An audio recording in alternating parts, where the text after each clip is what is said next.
রাশিয়ার সাইবেরিয়া প্রদেশের শীতল শহর নোরিলস্ক শহরে বাস করেন প্রায় লাখখানিক মানুষ। বিশ্বকাপ উন্মাদনা রাশিয়ার অন্য সব জায়গার মতোই ছুঁয়ে গেছে এই নগরীর বাসিন্দাদেরও। নগরবাসী যখন বিশ্বকাপ ফুটবল নিয়ে ব্যস্ত, তখনই নামল নোরিলস্ক শহরে বৃষ্টি। তবে এই বৃষ্টি সাধারণ বৃষ্টি নয়, আকাশ থেকে ঝরল রক্তের মতো লাল রঙা বৃষ্টি। আকাশ থেকে নেমে আসা লাল বৃষ্টি হতে দেখে স্তম্ভিত ও আতঙ্কিত হয়ে পড়েন শহরবাসী। সাইবেরিয়ার এই রক্তবৃষ্টির ছবি এবং ভিডিও খুব দ্রুতই সোশ্যাল মিডিয়ায় ছড়িয়ে পড়ে। অনেকে পৃথিবী ধ্বংসের আলামত মনে করেন একে। সংবাদ মাধ্যমগুলোও এ নিয়ে উদ্বিগ্ন হয়ে পড়ে।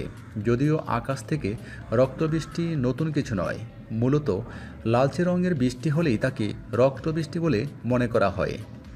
সাধারণত মরু এলাকা থেকে বাতাসের সঙ্গে লাল দুলু মেঘের সঙ্গে মিশে এই বৃষ্টি তৈরি করে। ঘটনাটি সচরাচর ঘটে না বটে, কিন্তু তা একেবারে অভূতপূর্ব নয়।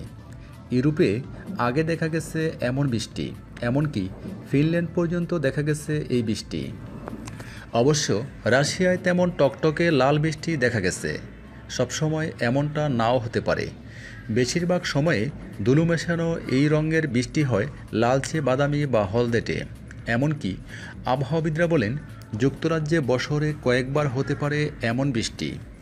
কখনো কখনো অবশ্য এমন বৃষ্টির ব্যাখ্যা এত সহজে দেওয়া যায় না। যেমন কয়েক বছর আগে স্পেনের উত্তর পশ্চিমের এক গ্রামে বৃষ্টির সঙ্গে প্রচুর লাল শৈবাল মিশে থাকতে দেখা যায়। রাশিয়ার সংবাদপত্রগুলো ধারণা করছে, স্থানীয় এক ধাতু কারখানায় নিকেল ও প্যালাডিয়াম ধাতু প্রক্রিয়াজাত করা হয়। রঙিন বৃষ্টির জন্য হয়তো সেটাই দায়ী। তারা আয়রন অক্সাইড বা মরিচা পরিষ্কার করছিল কারখানা থেকে। বাতাসের সঙ্গে হয়তো এই মরিচা মিশিয়ে রক্তের মতো দেখতে বৃষ্টি তৈরি করেছে।